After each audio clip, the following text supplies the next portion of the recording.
guys, my name is Crystal and welcome to my YouTube channel. Welcome old subscribers, welcome new. If you like my videos, please press the like button, please do subscribe. It's Wednesday afternoon, it's 1:45 in the afternoon. Basically, I had to go to Rochester Library today to take some books back. In fact, it was the puzzle, the Clovelly puzzle. Clovelly is a place in Devon, Cornwall. I got a puzzle that was named Clovelly, and it was due back to go to the library today, and I couldn't renew it. And I found that out a few days ago. So I thought, right, we're going to go out the day after my father Derek's birthday and see what happens.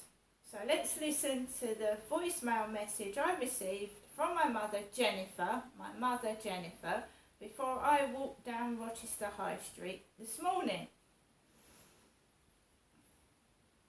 Welcome to your EE voicemail. You have one new message and one saved message. First new message received today at 10:06 a.m. Good morning.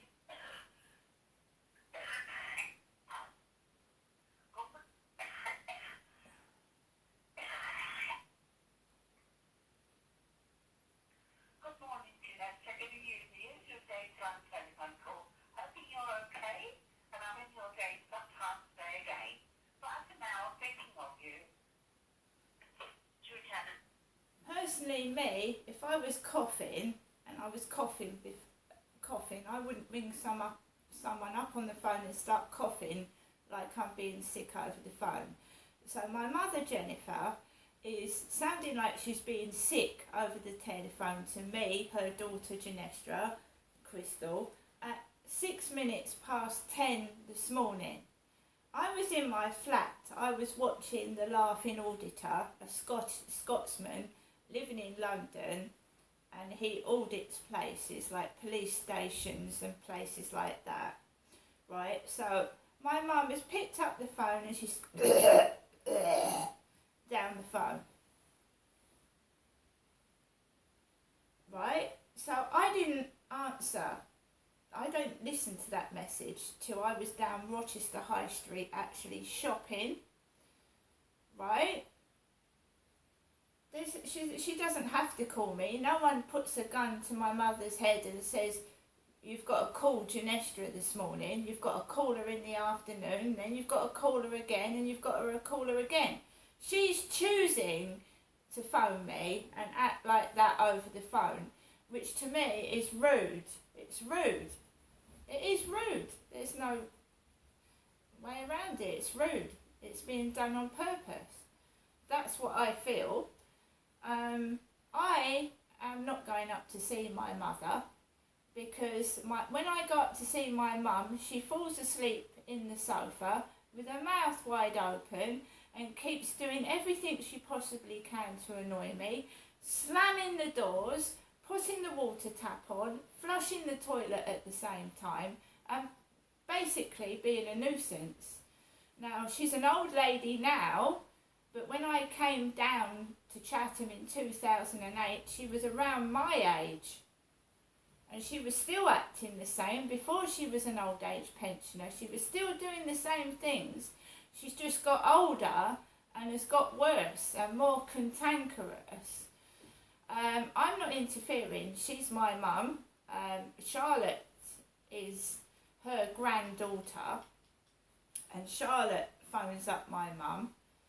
Charlotte is a very big lady now with blonde hair. She's big and blonde, Charlotte is. And she's got a daughter. I've got 4 grown-up children, but my mum's got Sue, her next door neighbour, coming in to check on her every day. So my mum's fine. If there was anything wrong, I'm sure Sue would tell me about it straight away, because Sue has driven me home. Sue drove me home the last time I went up to my mother's, and I was glad I wasn't being driven home by strange foreign taxi drivers. And I've decided that I don't want to go up there anymore. What is stopping my mum or me ordering my mother a taxi so that she can come down here and see me in Rochester? There's no excuse. This is disabled friendly. That there is a wide walkway for a wheelchair and a mobility scooter, and there is access in the lift. She won't come down to see me. She won't come down. So I would pay for my mum to come down and see me, rather than me go up there and have all this hassle with the dog, but she won't come down. So it's not my fault, is it? My cat's gone missing and I'm worried about my dog going missing. Anyway, I walked up Corey's Road, past the Rochester railway station, through the Huguenot Museum. My mother called me a Huguenot. It's Huguenot. I'm not a Huguenot. That's what I got called when I first came down to Chatham. I'm a Huguenot. I've been here before, apparently. So I was very confused when I came down in 2008. My mum was talking some really strange talk, and I was called a Huguenot or a Huguenot, and I've lived a past life, apparently. That's what my mum tells me. So I went through the Huguenot Museum into Rochester High Street, and I didn't have a lot of money. I'm not going up to see my mother. I'm a grown adult and I can look after myself however hard it gets. And it's about time my mother understands that. I don't want any more interference. My marriage was broken apart.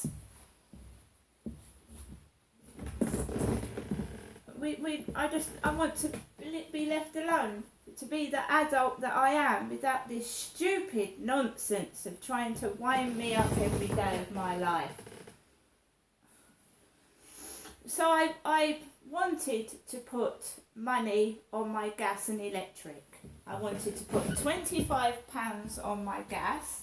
I wanted to put £15 on my electric card. I didn't realise that the post office in Rochester is shut on a Wednesday. So I went into the chemist, which is a post office as well, and the post office was shut.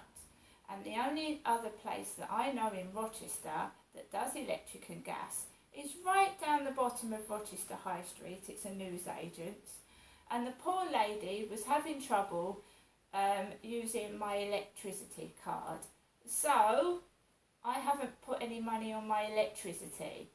My electricity is on emergency credit. It's not because I haven't got the money. The lady couldn't get my electricity card to work in the machine. However, I've put £25 on my gas card, and I've gone downstairs and put that on my gas smart meter. No, it's not a smart meter. The gas pay-as-you-go meter. The electricity is a smart meter. So, I've got a choice of having to go out tomorrow with just the electricity money and put the electricity on, or find another way to do it. I said to the lady, can't you tap the numbers in the card to the machine, please? I don't know how to do that, she said. So I've got to mess around tomorrow. That didn't upset me. I laughed that off. I thought, oh my God, we're going back 10, 15 years when my dad used to take me out and the machines weren't working. Walked up the high streets and I thought I'll pay a visit to Rochester Cathedral and do a little video. And I looked like I was a criminal, actually. I think people thought I didn't have any money and I was going to steal from them. But I did buy things from Rochester Cathedral. There is a receipt. There's a receipt. Anyone that steals from a church is disgusting. Rochester Cathedral. Read that. What my mum has said about me is untrue. Untrue. I paid for everything in that cathedral. Everything. The trouble with Rochester is it has a strong smell of incense. And remember that I went into a waft of weed this morning. So I'm just going to try and get this video out before I have a massive headache, because that's what usually happens. So we've got a monk fridge magnet. It's a monk. My dad said that he was living like a monk. My father Derek did.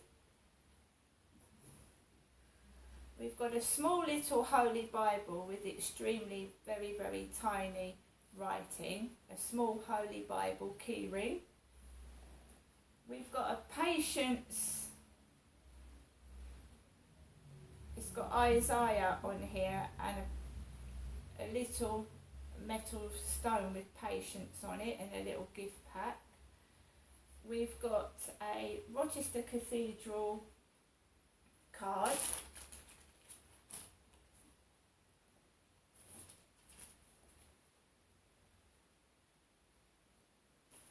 We have got a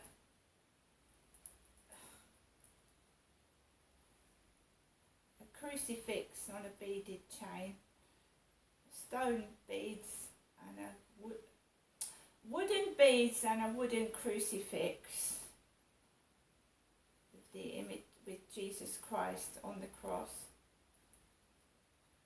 a rosary, we've got wooden beads and a wooden cross. We've got the moon at Rochester Cathedral.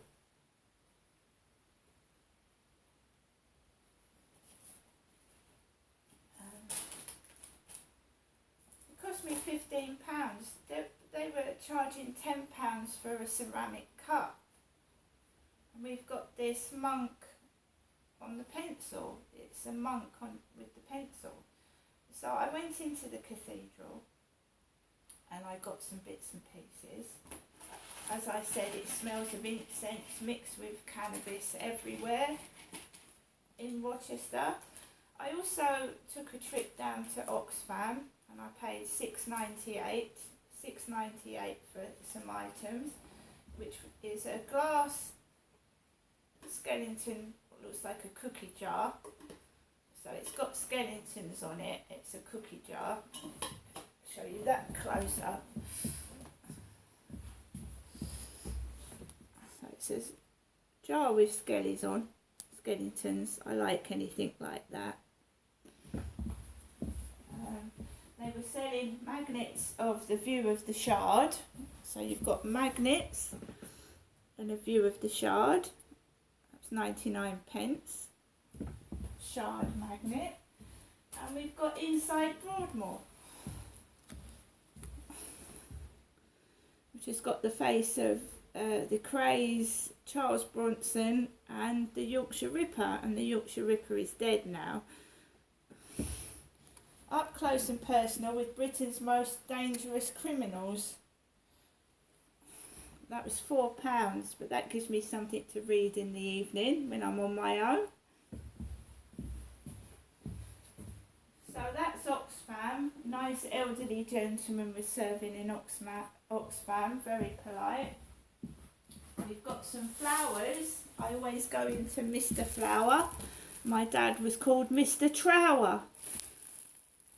So I went into Mr. Flower. They do funeral plants, don't they? As well as ordinary household plants. So we've got this Bolero Lisianthus. A Lisianthus.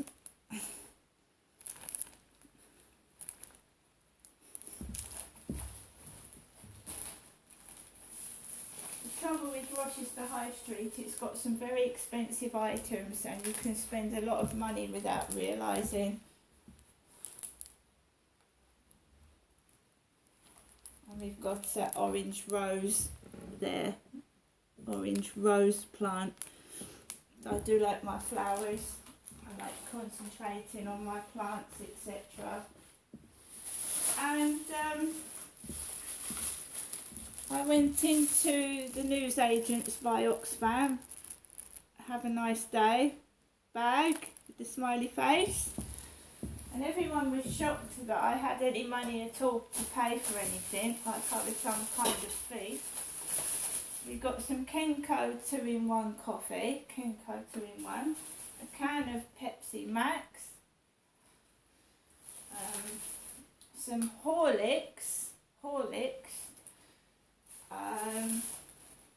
a tuna and sweet corn sandwich. I'm terribly hot, with some Forest Feast yogurt, peanuts and raisins. I've got to get balloons, party balloons. We've got some Haribo jelly babies and 2 sachets of Galaxy hot chocolate. Everything was paid for. I'd won £10 on a scratch card, and I used that scratch card to pay for these items. I just felt like I was being treated like I was a thief. And everyone needed to watch their handbags and their belongings for some reason. I don't know why, but that's exactly what I felt like. It wasn't very pleasant. It's very, very hot. I had money, I'm a customer, and I just felt that in my own country I was a third-class citizen.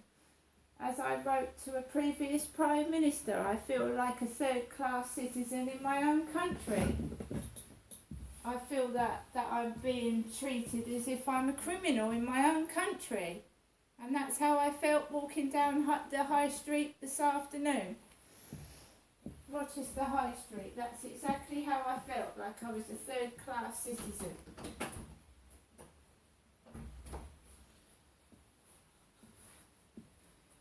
People making rude noises, people being horrible to me, putting my change and my receipt down on the counter, looking at me as if I'm a criminal. That is every day of my life, that is. And I'm not Jennifer's husband. I didn't hit my wife. I'm Jennifer's daughter. I'll see you later.